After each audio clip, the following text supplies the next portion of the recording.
I found myself trapped in a cliché romance novel, where my CEO wife was trying to force me into a divorce by having me strung up and beaten. As I caught sight of the £20 million settlement offer, my eyes lit up again and again. Unable to use my injured hands, I quickly grabbed the pen with my foot to sign the divorce papers, then grinned cheekily. Ex-wife, thanks for the money. I wish you both a lifetime of happiness and octuplets. Ding. Story Shots reminds you to click the subscribe button at the bottom right corner to read the full novel.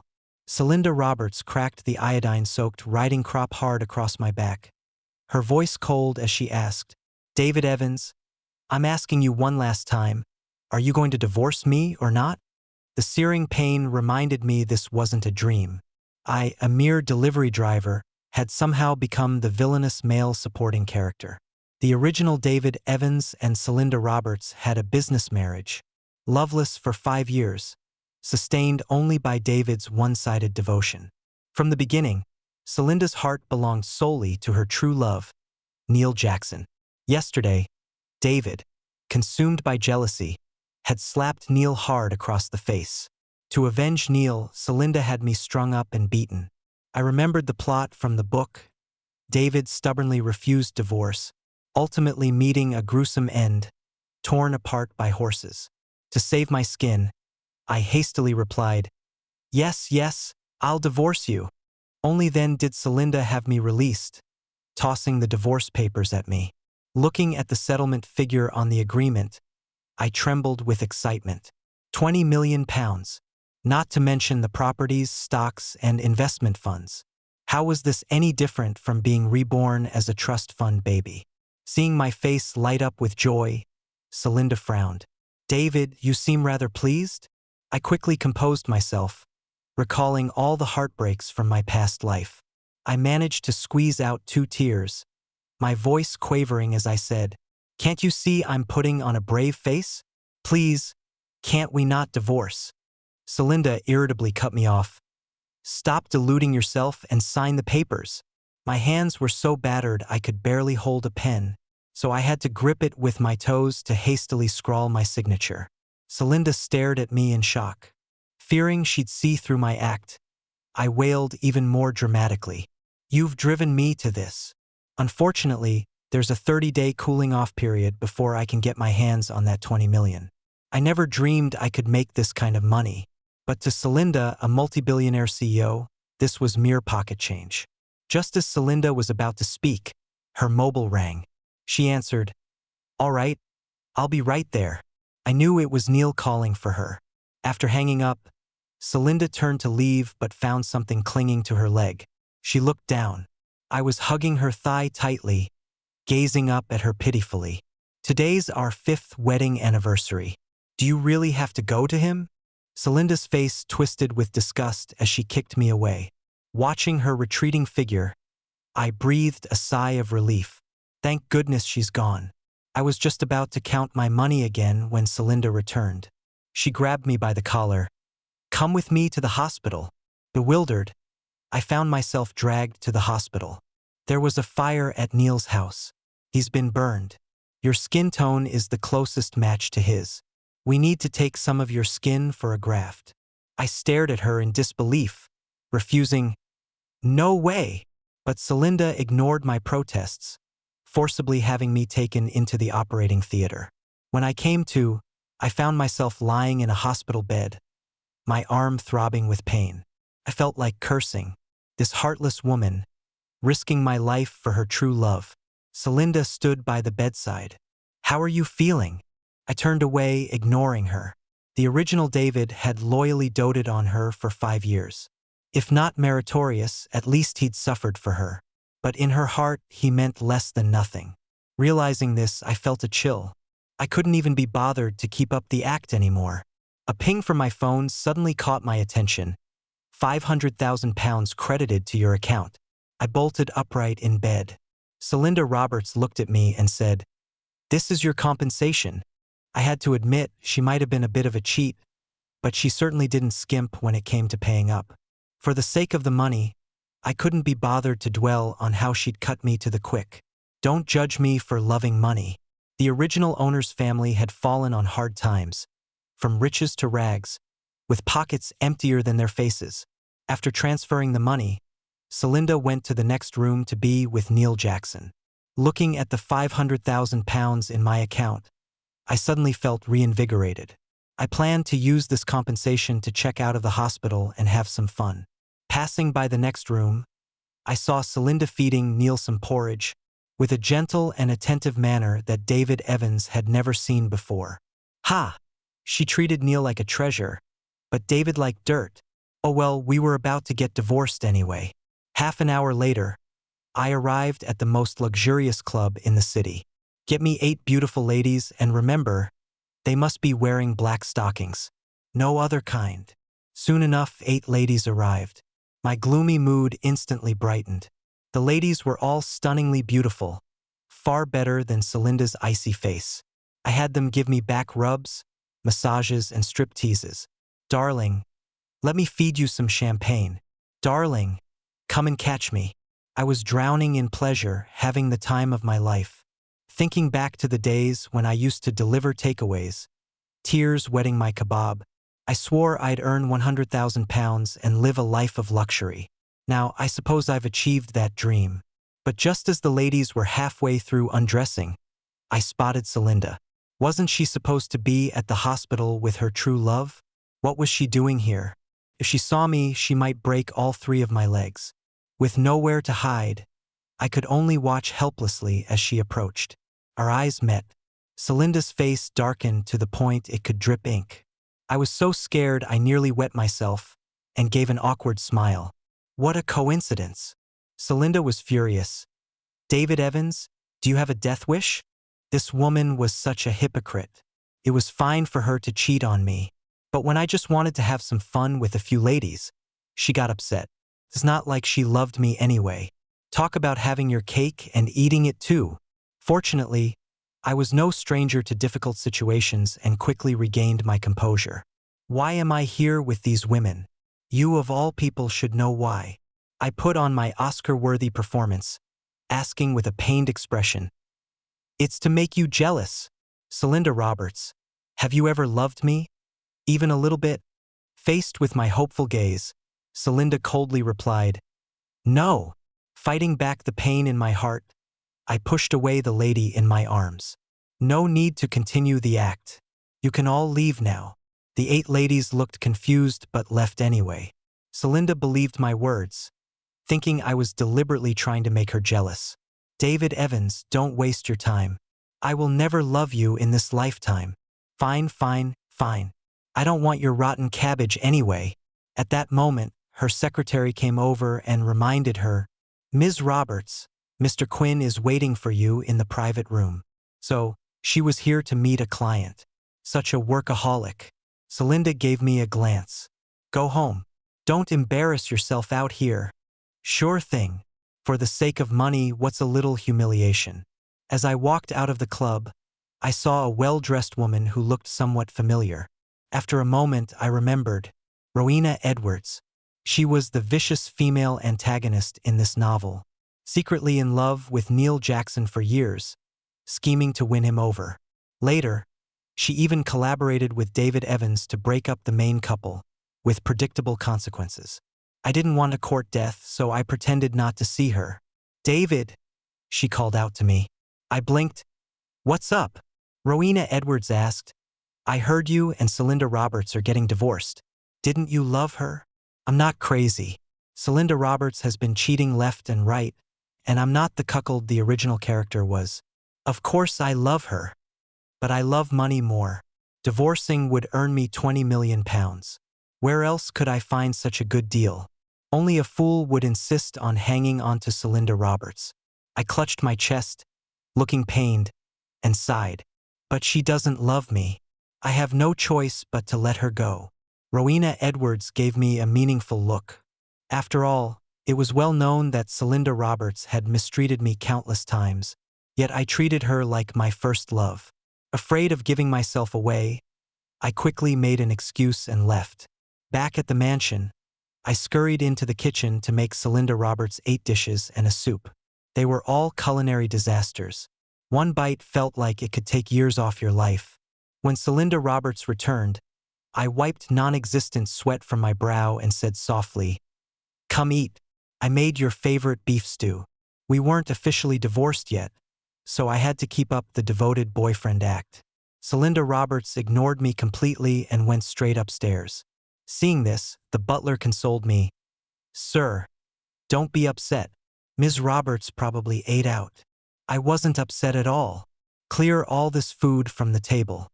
Have the kitchen make me lobster thermidor, king crab, black truffle broccoli with chili wasabi potatoes, and caviar foie gras pizza. I rattled off 12 dishes, then added, "Oh, and bring me a bottle of 1982 Lafite." The butler was stunned. How strange that as soon as Ms. Roberts left, the master seemed like a different person. After eating and drinking my fill, I went upstairs and happened to see Celinda Roberts coming out of the bathroom.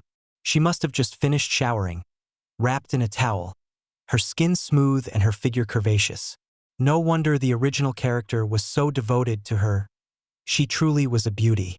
Celinda Roberts clutched her towel tighter, looking at me with displeasure. "David," I shrugged. No matter how attractive she was, it didn't matter. Beauty can be a dangerous thing. In the days that followed, I went on a shopping spree, spending money like water every day. I had to make the most of spending her money while I still could.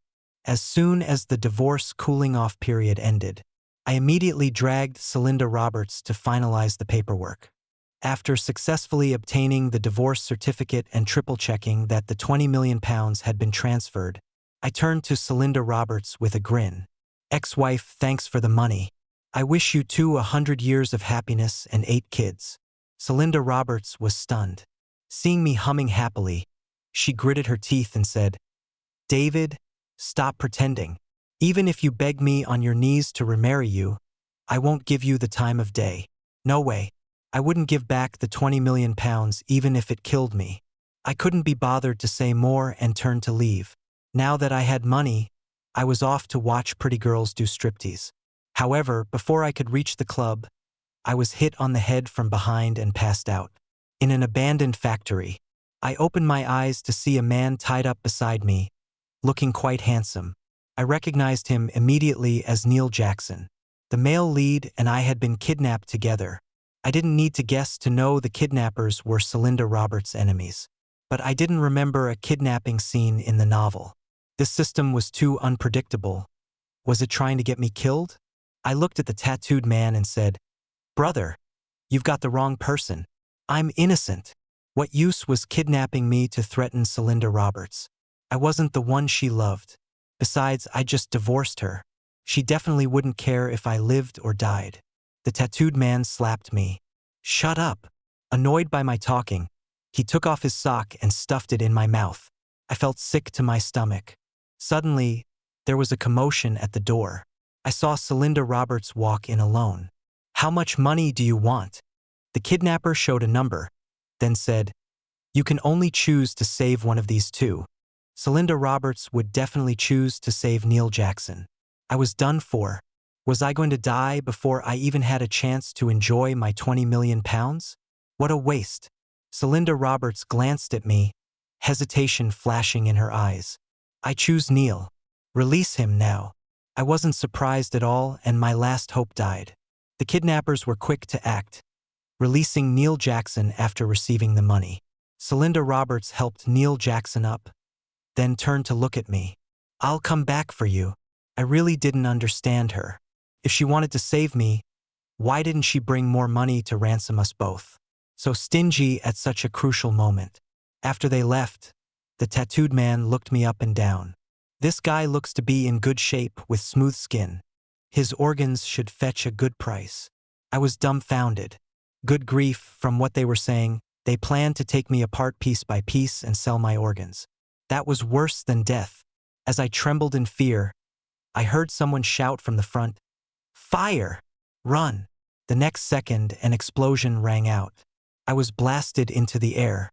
3 months later, I was enjoying a leisurely holiday in the Maldives, surrounded by a sea of beautiful women that left me dazzled.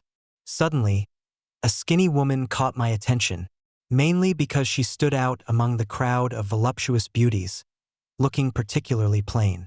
I took a closer look. It was her, Rowena Edwards. By the time I thought about running, it was too late. Rowena had spotted me and was looking in my direction. She walked up to me. "David, you're not dead?"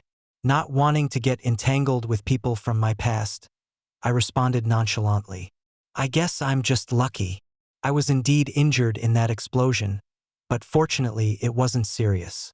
After recovering, I came here for a holiday. Rowena brought me news that everyone thought I had died in the explosion, but Celinda Roberts didn't believe it. She was frantically searching for me everywhere, which was quite unusual. "It seems she cares about you a lot. Do you want to go back?" Hearing this, I was quite surprised. After getting rid of me, her troublesome ex-husband, shouldn't Celinda be happily together with Neil Jackson? Why is she looking for me everywhere? She couldn't be after the 20 million pounds, could she? I can't let her find out I'm not dead. The money that's in my pocket now, I have no intention of returning it. I'm not going back. But I also understood Rowena's intentions. She wanted to persuade me to go back so she could have a chance with Neil Jackson. I wanted to tell her not to bother. The main characters are meant to be together. They won't be separated. Underdogs like us can't compete with them. Rowena seemed to see through my thoughts. "You think I'm trying to persuade you to go back so I can have Neil Jackson?" I didn't say anything, which was as good as agreeing. She laughed a few times, lazily lying down in the seat opposite me. "I have absolutely no interest in Neil Jackson. I'm not that idiot Rowena Edwards." I widened my eyes, suddenly realizing. "You're not Rowena Edwards?" Rowena nodded. "Smart of you to figure it out." I said I thought she seemed different from the vicious female supporting character in the novel. "Turns out she's an imposter like me." Rowena looked at me, implying something. "I know you're also from another world." I was even more shocked. "How do you know?" Rowena raised an eyebrow. "Last time I saw you looking for girls at the club, I guessed." The real David Evans was deeply in love with the female lead. He would never go seeking pleasure like that. "This girl is not simple." I smiled. "I never thought I'd find a companion." For the next few hours, Rowena and I kept complaining about this novel and the main characters. Of course, we didn't spare the author either, always writing melodrama and torturing people. Rowena and I got along well. After all, we had similar experiences. Getting bored of the Maldives, I suggested we go play somewhere else. Traveling alone was quite lonely, with no one to share experiences with. Rowena felt the same. In the end, we decided to travel together. I must say, Rowena is a great travel buddy. She's in charge of planning, covering everything from food to entertainment. I don't have to do anything, just follow her lead. During the trip, she's not fussy at all. She has great stamina, never complains about being tired, and says that before she came here, she always loved traveling but didn't have the money. Now that she has money, she can go everywhere. In the evening, we came to a famous local pub called The Never-Ending Night. Seeing the amount on the bill, my heart bled. No wonder this pub is called The Never-Ending Night. Who could sleep after spending so much money? Seeing my hesitation, Rowena generously said, "It's on me tonight. Order whatever you want." I looked at her with a newfound appreciation. Although we had both been reborn, she had landed in a better situation than I had. She woke up as a wealthy heiress, not needing to put in any effort. I had worked incredibly hard for my 200 million pounds, nearly losing my life in the process. Naturally, I needed to be careful with my spending. After about 6 months of traveling and visiting most countries, I found it all rather mundane. I decided to do something different and start a business. Rowena Edwards suggested, "I have a company I could hand over to you to manage. If it makes a profit, it's yours. If it loses money, I'll cover it." I was immediately intrigued. It sounded too good to be true. Then a thought struck me, and my enthusiasm dampened. "But I don't have any experience. I've only ever worked as a delivery driver." Rowena patted her chest confidently. "I can teach you." She had arrived in this world a few years before me and hadn't wasted any time. She had learned about business from her parents and how to manage the family empire. unlike the Rowena in novels who only ever revolved around the male lead. She had also considered the possibility of her true identity being exposed one day, planning to make a big score and flee, ready to start over elsewhere.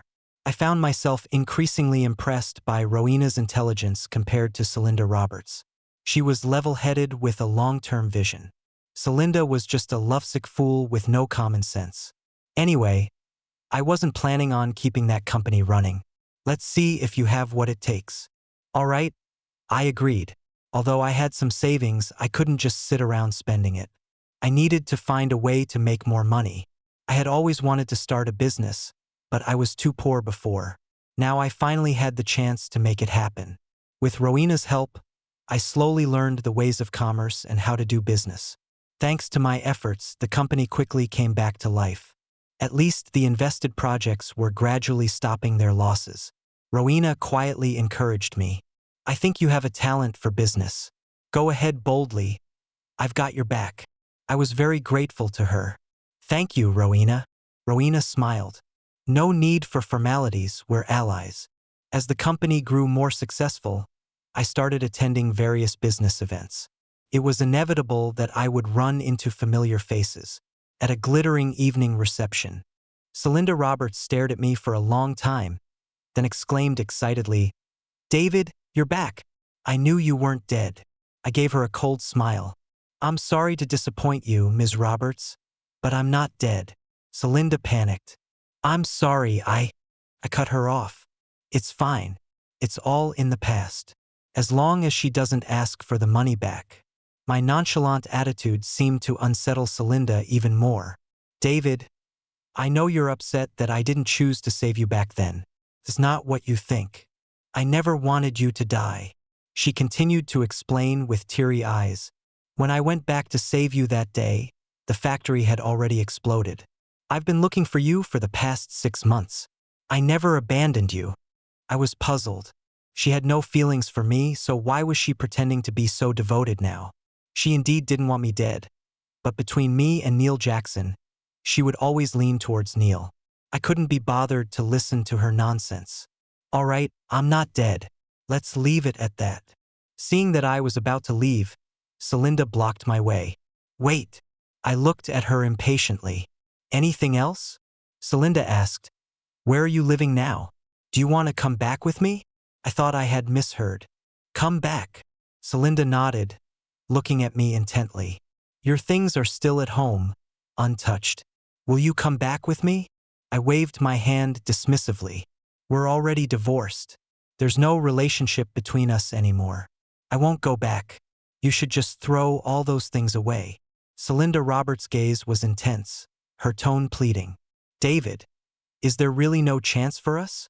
Before I could answer, Neil Jackson approached. "Celinda," he called. He was dressed in a sharp suit. His whole demeanor changed. There was an air of superiority about him. Especially when he looked at me, there was a hint of disdain. He put his arm around Celinda's waist. "Mr. Lewis is waiting for us over there." Though Celinda seemed conflicted, she still left with Neil.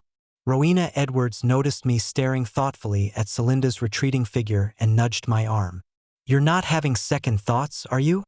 After all, Celinda was a top-tier beauty, 1 in a million. Now that she was humbling herself and asking for reconciliation, it was indeed quite rare. I stroked my chin and said, "I am quite moved." Rowena's face darkened instantly. Before she could start scolding me, I continued, "What do you think about using her guilt to get her to sign a few big contracts with the company?" Hearing this, Rowena broke into a smile. "And here I thought you were love-struck. Turns out you're all about business. How could I possibly fall for Celinda again? Being with her would be the death of me sooner or later." The kidnapping incident was the perfect example. I had no desire to dig my own grave. Besides, I didn't believe Celinda truly loved me. She just felt guilty because I almost died because of her. If I were to fawn over her like before, it wouldn't be long before she reverted to her true nature. Later, I had someone look into Celinda's recent activities. I found out that she and Neil weren't married yet, apparently because Mr. Roberts didn't approve of their relationship. No wonder she was trying to reconcile with me. She wanted to use me as a backup plan. The next morning, I was still asleep when I heard the doorbell. I rubbed my eyes and got up to answer the door. To my surprise, Celinda was standing outside. David, you didn't answer my question yesterday. I frowned. How did she follow me to my home? I won't get back together with you. Please leave. Celinda grabbed my arm. David, I know I've done many things to hurt you in the past, making you miserable. I know I was wrong. I'll never treat you like that again. I shook off her hand. Celinda, the person you love is Neil, not me. Does he know you're here? Celinda shook her head. You're in my heart too. During the time you were gone, I was miserable. I was like a walking corpse every day, couldn't work, couldn't sleep well. Every time I closed my eyes, all I saw was you. I realized I had fallen for you long ago. I can't be without you. If you're willing to come back to me, I can leave Neil for you. Once a cheater, always a cheater. Trying to have it both ways. Dream on. I lost my patience and snapped. Celinda, stop being so pathetic, will you? I loved you with all my heart for 5 years, and you never gave me a second glance. Now that we're divorced, you suddenly say you love me? That's ridiculous. I'm not your dog that comes when you call and leaves when you dismiss. Get out of here and don't come looking for me again. If you don't leave, I'll call Neil and have him come pick you up. I was saying these words on David's behalf. Celinda was slightly taken aback. For 5 years of marriage, David had been devoted to her, loving her cautiously. Just a kind word from her would make him willing to go through fire and water for her. Yet now, faced with her overtures, I was not only unmoved but disgusted. The stark contrast hurt Celinda deeply. After a while, she looked at me puzzled. David, why do I feel like you've become a completely different person? I nervously cleared my throat. Yes, the old David Evans died in that explosion. The person I am now is reborn. A double entendre. Celinda Roberts thought I said this because she had broken my heart. She was about to speak when Rowena Edwards' sleepy voice came through. Who is it so early in the morning? Then she walked over and said to me in a sweet voice, David, I'd like scones and oat milk for breakfast. What's wrong with this girl? She doesn't usually talk in that tone. Last night we were discussing company projects until 2 or 3 in the morning, and Rowena didn't leave, she just slept at my place. Rowena was frantically signaling to me from an angle Celinda couldn't see. I immediately understood and put my arm around her waist, smiling, all right, I'll go buy them. Then I looked up at Celinda and saw that her face had gone pale, as if she couldn't bear it. Obviously, she had misunderstood my relationship with Rowena. But I didn't explain. The misunderstanding was better. It would save me from her bothering me again. Celinda bit her lip and asked, Are you two together? Rowena rested her head on my chest, looked at Celinda, and said with a raised eyebrow, Miss Roberts, a man you don't know how to cherish will naturally be cherished by someone else. Celinda looked at me pitifully, as if waiting for me to clarify, but I didn't. I just wanted her to leave quickly. I had originally planned to discuss cooperation with her, but now thinking about it, I decided against that idea to avoid her using it as an excuse to cling to me, making it impossible to shake her off later. Celinda suddenly raised her voice and shouted, I don't believe it, David. You once said you would only love me in this life, that you wouldn't fall in love with anyone else. Then she looked at Rowena. Don't think I don't know you like Neil. What are you really up to by getting close to David? Rowena wasn't bothered at all. What you're saying is ridiculous. How can Neil Jackson compare to my David in any way? I don't like him at all. You can have him to yourself. You two cheaters are perfect for each other. Celinda raised her hand to slap Rowena, but she didn't succeed, as I caught her wrist, stopping it in midair. I won't let you touch Rowena. Celinda could hardly believe it, tears bursting from her eyes. You're protecting her? At the same time, she also felt that sense of being abandoned and ignored. David, are you trying to get revenge on me? I let go of her hand and rolled my eyes. Celinda Roberts, you think too highly of yourself.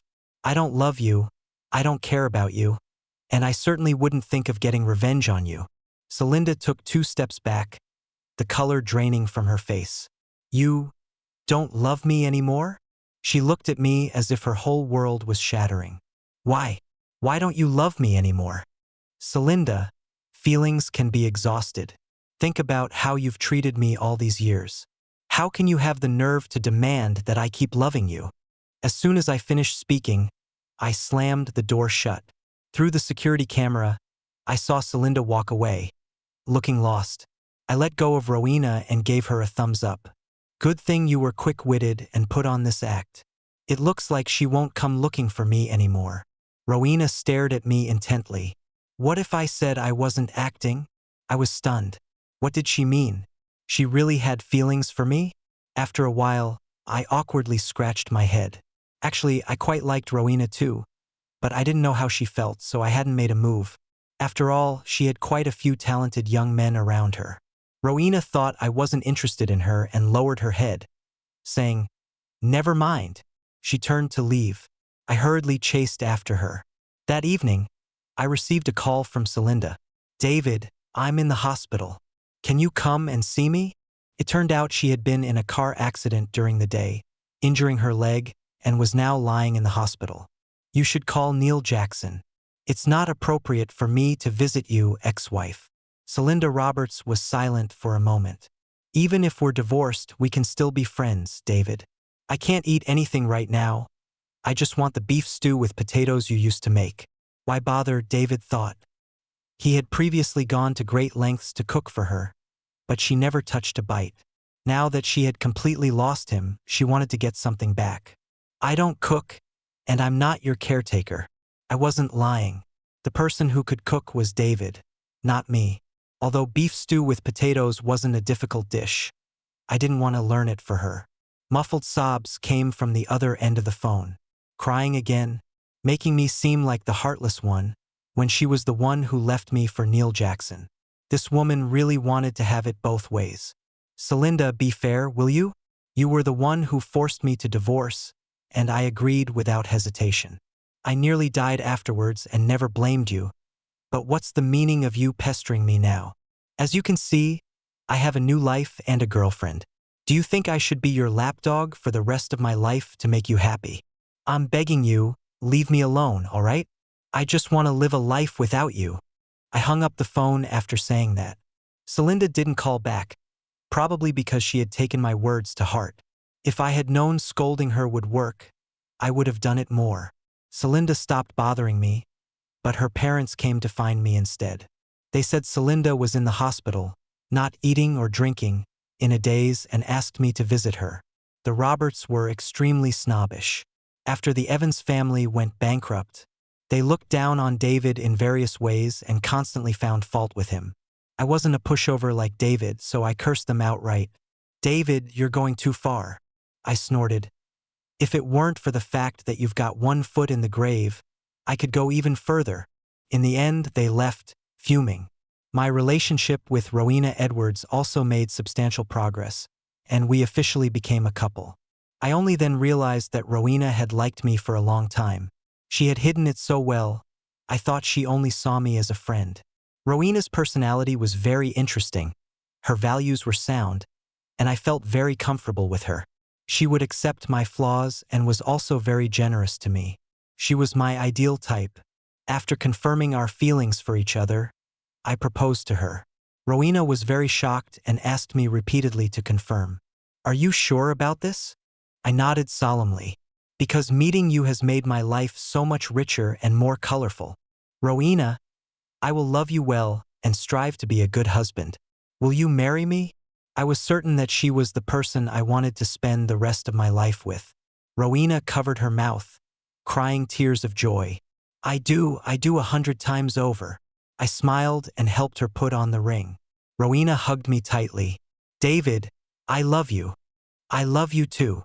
After that, I didn't see Celinda for a long time.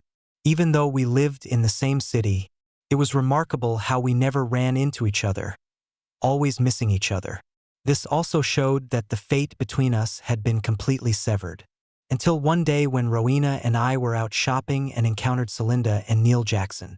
They seemed to be arguing, and Neil even slapped Celinda, causing her to fall to the ground. I heard that after Mr. Roberts passed away, she married Neil Jackson, but didn't live the happy life she wanted. There were rumors that they argued every day, and Neil even hit her. From the looks of it, it wasn't just a rumor. To be honest, I had never seen Celinda in such a miserable state. But this was her choice, and whether it was good or bad, she should bear the consequences herself. Celinda turned her head and unexpectedly saw me. The expression on her face was very awkward. "David, I regret it. If I could do it all over again, I wouldn't have chosen to divorce you. She couldn't finish her sentence and broke down in tears. It was quite pitiful to see. I took out a tissue from my pocket and handed it to her. "Celinda, there's no need for regrets.